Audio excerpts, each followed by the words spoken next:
Many thanks for staying with us. If you're just tuning in, you're watching this morning on ITV. We'll quickly go straight to our talking point. And we're actually looking at what makes a good election ahead of the 2023 general elections that we're actually anticipating to dive into come next year. We're privileged to have good guests and analysts in the house who will be joining me to x-ray this segment. From my immediate left is Comrade Doris Onyechi. Thank you for having me. Welcome. Thank you. Okay. And sitting close to her is Ambassador Victor Oyahilome. He's a grassroots politician, and of course, he's also a civil activist. Ambassador, good morning. Yeah, good morning. Thank you for having me. Okay. And next to him is Comrade Imafidon Bowen. He's a politician and also a businessman. Comrade, good morning. Good morning. Thank you for having me here. Okay, you guys seems under the weather this morning, but I don't know. Is it my feelings? Not really. Okay, let's see. You're the only female among us now, so let's give you the honor. Let's start with you. What is your take on our electoral process? Let's start with that. Okay, it's a work in progress, and I see Nigeria making a good step towards the right direction. Number one, signing of the Electoral Act into law is a huge achievement. Number two, you can agree with me that there is this high level of consciousness or awareness towards electoral process in Nigeria. This gives a clear definition that we are ready. In the aspect of the governed, we are conscious and we are willing to come out to exercise our franchise. To the part of the government, signing the electoral bill into law is a huge achievement, and we must give it to this present administration. Yes, with the deserved accolades. Okay. So, in general, in my perception, I would say that yes, we are making progress. Okay. Yeah. Comrade Victor, from her submission, she said we are making progress. But from the military rule till date, can you say we've been having a free and fair election? Yeah. Firstly, I will give it this present administration. I'll give it a pass mark. But I can say, since we embrace democracy, between 1999 to 2007, and from 2015 to date, we have various experiences. You understand? So, if you ask me, I would like the kind of election process, that was practiced between those periods and now is quite different. And to me, there haven't been that fairness in the process, though it's a little bit okay, but I know there have not been that total fairness. But if you ask me, I can tell you between 1999 to 2007, in all the election that was done between those years, there was no record of killing or death, perhaps maybe during presidential election or gubernatorial election. From 1999 to date? Yes. So, I'm talking about Edo State in general. Okay. I'm talking about Edo State, not Nigeria, at large. So, from those, from then, there was no record of death maybe during elections. But between 2015 till this very year we are, we have series of experience. Some people, though then people come to snatch ballot boxes, but unlike this period, you see, they even come to kill the electorate. they key the voters. Like then, what we do experience, they will come, perhaps shoot in the air, people, start running. But when with this, what we have been experiencing before the amendment of the electoral, when they come, they start shooting the electorate. They start shooting at them. So, in the process, you see some people died and all that.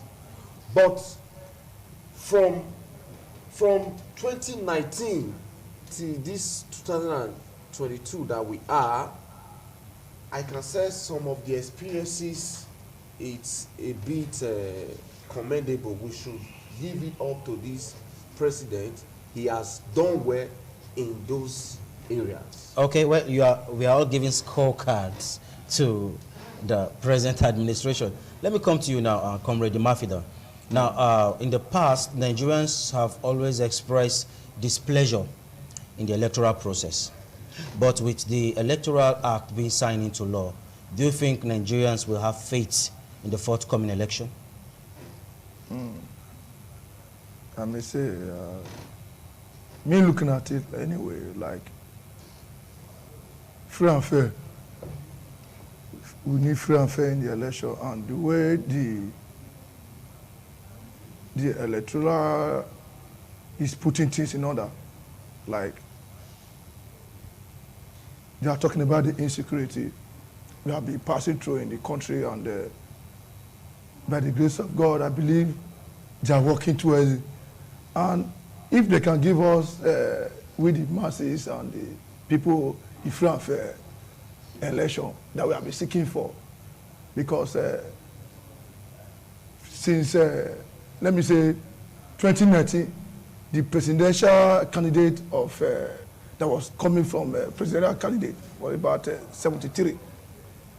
But now, 2023, we are having just 18. I would say, if we should look at it in that way, maybe something good is going to happen. So I believe if the free and fair is put in place, the election is the citizens are going to have hope in the forthcoming election. Let's call it hope. Hope, yeah. Okay, let's come back now to Comrade Doris. Let's come back to Comrade Doris now. Looking at some of the intrigues that played out in the zoning system in the major political parties, which till now, some of them are still having back and forth. I wouldn't want to mention names of political parties now, but there have been so many intrigues and so many imbalance in the zoning system. What's your thoughts on that? See, zoning system and federal quota system is a big problem in Nigeria. And these are internal issues that we keep striking or marring the efforts that we are making in democracy. Okay. I sincerely do not buy into the quota system and the geographical stuff sharing that they do. I believe so much in competence. I believe so much in pedigree of whoever that is coming out to contest. I'm not interested in the geopolitical zone where you come from, but you will see that we keep creating problems for ourselves. And by so doing, we are not doing good to our national development. Okay, so are you saying that with the arrangement in some political parties, you are not having issues with that? I am not happy with what is happening. Okay. We should always learn how to be with each other. We should always learn how to accept whatever happens, to give peace a chance. Okay. Because when political parties begin to argue and fight within themselves, what do they expect from the electorate to do? I think having a scuffle and disagreement within political parties is sending a wrong signal to the masses. It is high time for them to come together to resolve their differences. and present to us credible candidates that will look forward to voting to represent our interests at the state or national level. They already have candidates. They are just waiting for the election. So how do we now strike a balance here now? But you said intrigues that do happen. Of course. Yes, because it's nice that they look into the pedigrees, like I said before, past records of these candidates that they are marketing to us to vote for. It's very important to start with. We have grown past the stage of imposing candidates on us. We have grown past the level of having politics to do with structure. We are looking at individual achievements, what they have done in the past, what they say and they want to do for us is what we are looking at. In general, we are looking at better Nigeria, Nigeria that works, Nigeria that each and every one of us will be happy to be in. Okay. So that is my interest. Okay. They should put their house in order, present to us a credible candidate that will what us the citizens voting for. Okay, Ambassador Victor, your party, the PDP, they are still having little some back and forth when it comes to harmonizing some top shots in the party. Don't you think this will affect your candidacy come 2023?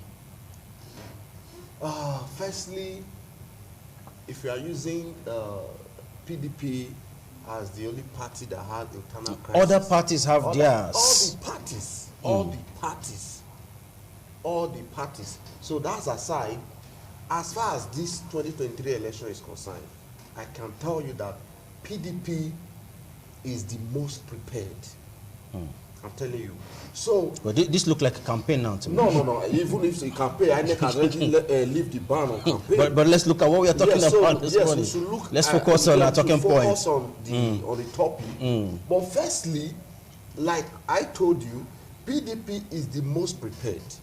And if you ask me, despite the internal misunderstanding, not crisis, in the party, as at last night, the national chairman of the party, His Excellency Senator Dr. Ayu Yocha, chaired the NWC meeting. So the reason for all these meetings is to have, you know, a smooth and one family. But he had some people asking for him to resign. That it's normal. Even people are also asking the national chairman of a Labour Party to resign. People are also doing that to APC as it is. Even the candidate of APC is nowhere to be found for the past days. Now, Ambassador Victor, let's focus on our talking point, please. What I'm saying in essence is, firstly, the mechanism of putting party, you know, in place, of settling all the issues is already in place. So like I said last so there's a way out. The way is already out. So I am telling you, between now and the next few days, you understand, PDP will come out. All the leadership of the party, they are coming. They are coming out to tell us, which we are already seeing, and we are feeling it already, and there's already settlement. There's settlement already. But we've had this several times, and that is several times. The next moment, it will be like basbos, you know. No, as it stands now, because like yesterday, Wike and the rest of them, they were in that meeting. So, and there was no record that perhaps they closed the meeting with misunderstanding. No.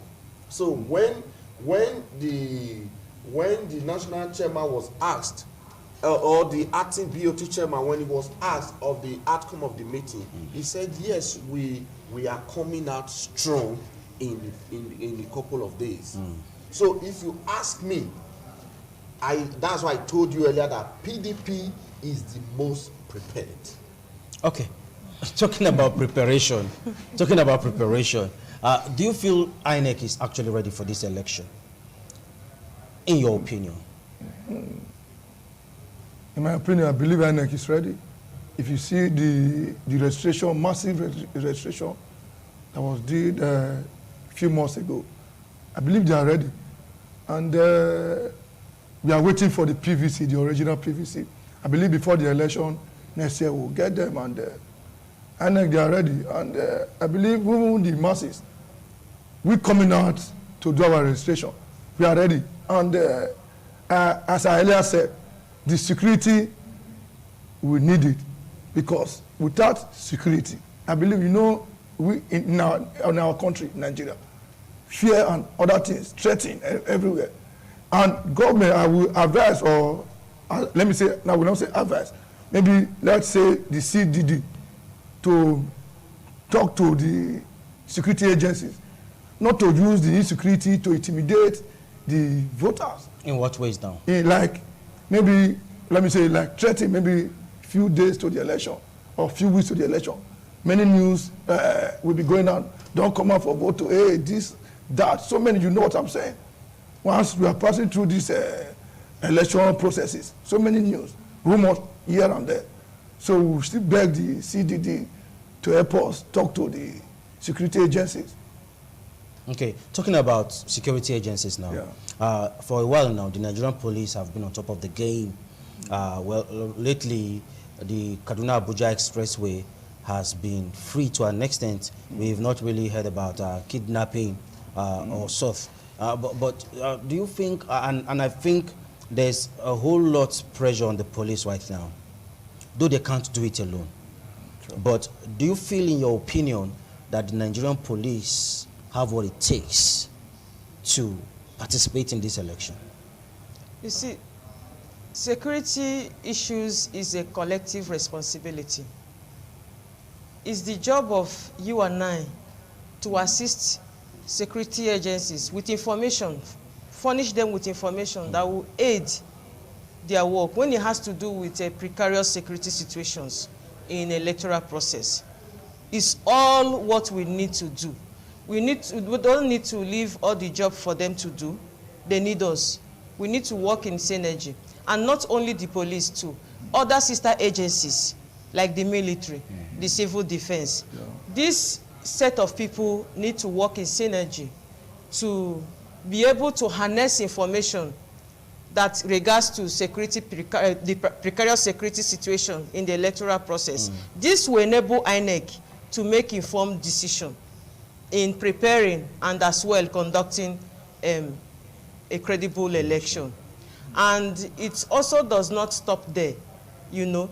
It is also our duty, the electorate, the citizens, to also come out without any form of intimidation or fear, because it is our right to exercise our franchise as citizens. Though there is no law, the Constitution does not mandate each and every one of us to vote, but it's a right, a franchise that we all need to exercise. Absolutely. So you should, I expect Nigerians not to look after the insecurity situation, but rather to come out that day to vote. And I also strongly believe that INEC is prepared from what I am seeing, because it's a work in progress. From the innovations, several consultations, stakeholders engagement I have seen, activities that they have rolled out so far, I see INEC making progress in this forthcoming election, in the sense that at least we have more than about 10.5 million Nigerians that have embraced the new voters registration. And again, yes, remember that out of this figure that I quoted, about 70% of them are young people between the age of 18 and 35. So you can see that in the side of INEC is a good one for them. And for the side of the citizen, I would also encourage us who have done well. I can see that the level of awareness in the electoral process in the side of the citizens is high. So it's a two-way thing. The government putting their acts together and the citizens as well acknowledging that and being willing also to play their role. So I think it's a good one for us. Okay, talking about the government playing their role now, Ambassador Victor. Now, we saw what played out during the EndSARS protest. Some of the people who participated in that protest were apprehended. They were traced from their bank account and all that. And till now, we are yet to see any arrest made for those sponsoring terrorism in the country. And do you think the government is being political with this? Yeah, firstly, I will thank you for that question. Do you know that I can boldly tell you that the majority of the people sponsoring terrorism in this country, they are hiding under political platform. I can say, for example, or not even for example, before now, there was some trace that the former Borno State governor, he has something to do with Boko Haram. And this is the person APC is giving to us today as a vice presidential candidate. So, you know, that's aside. So we have a lot of them. Imagine a country where the #1 citizen was being ambushed by terrorists. So all the sponsors, we know them. You know them. Not me. I'm telling you, I'm using the word we because you know. So we shouldn't pretend. I don't know. You just said you know them. Shy away from the truth. We are in the country. We know we are in this country together. Where at the time these terrorists, they took over the Federal Capital Territory. They took over all the schools. They were asked to close. Presidential Guard Brigade were attacked. This is appalling. We are living in 21st century whereby other countries, they are not dealing, they are not working in where in fact they are discovering, you know, what we are even yet to know. Maybe in the next 10 to 15 years, what we are trying to study now, some advanced country, they are already in that level. So most sponsors of terrorists in this country, they are hiding on that political platform, you know, to perpetuate their evil. During the EndSARS protest, you and I know when this protest newly started, it was carried out by true Nigerians. It was on social media. Yes, who want a better Nigeria. They were expressing their displeasure. With most of us, we were among the people that started it. Okay. But in the process, all these people, they took over it. The protest was hijacked. It was hijacked by these same politicians. They were not sponsoring thugs. You think so? Because we saw it. Like the one that happened in Ring Road. Some guys came and started shooting at the protesters. So the following day, some of these people, you know, who we saw with gun, they were not at the forefront of this protest. So what are we not talking about?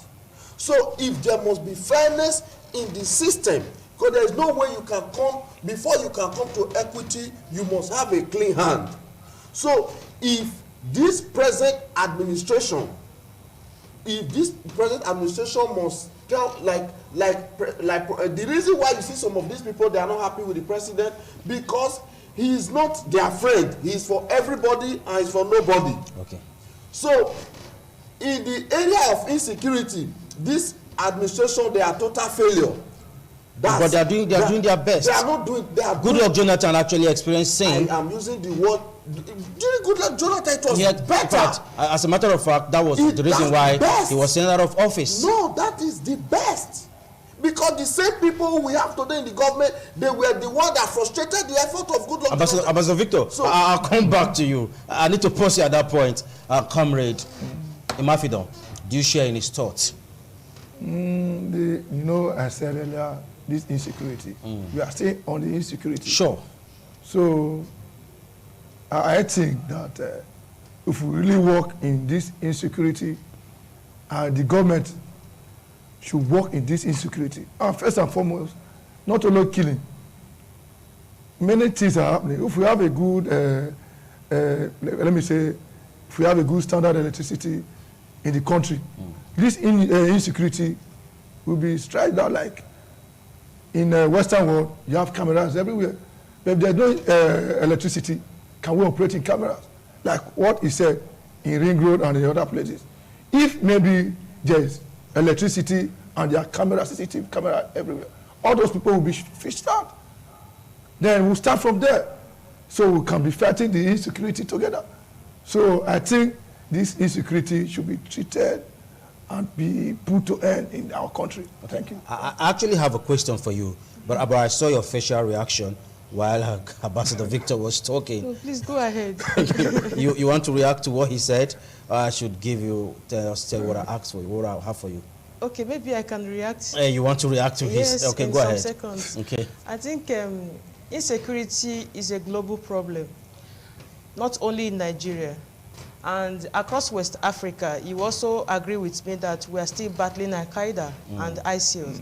So Nigeria is not peculiar to this problem.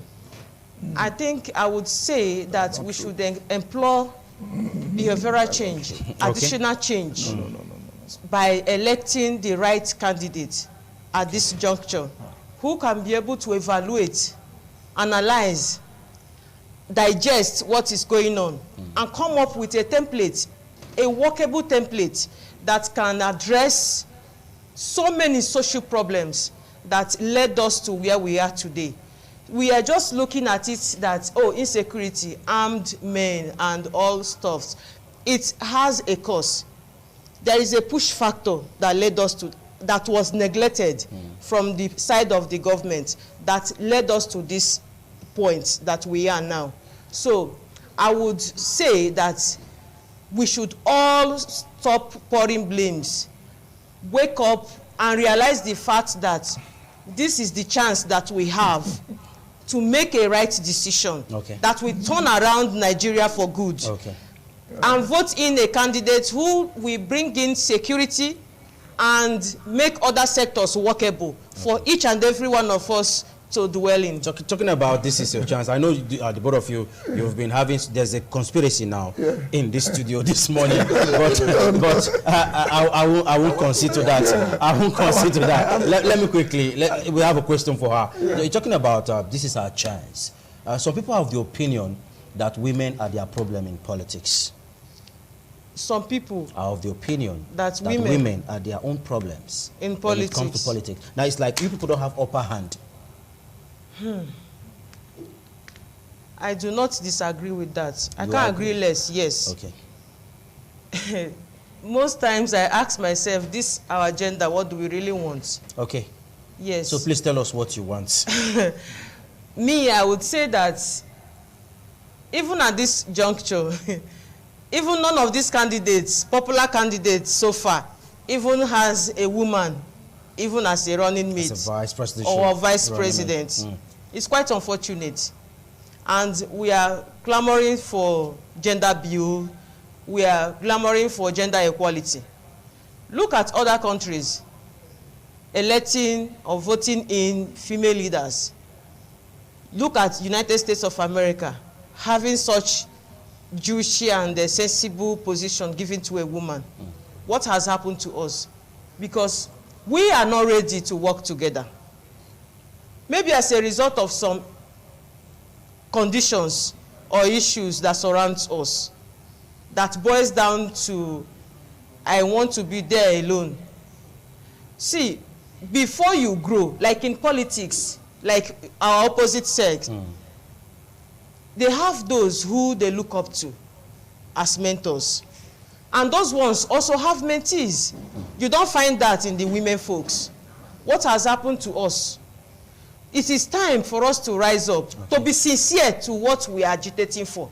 Not when you go there, you shut the doors, and you expect the same women to come and support you to climb a step further.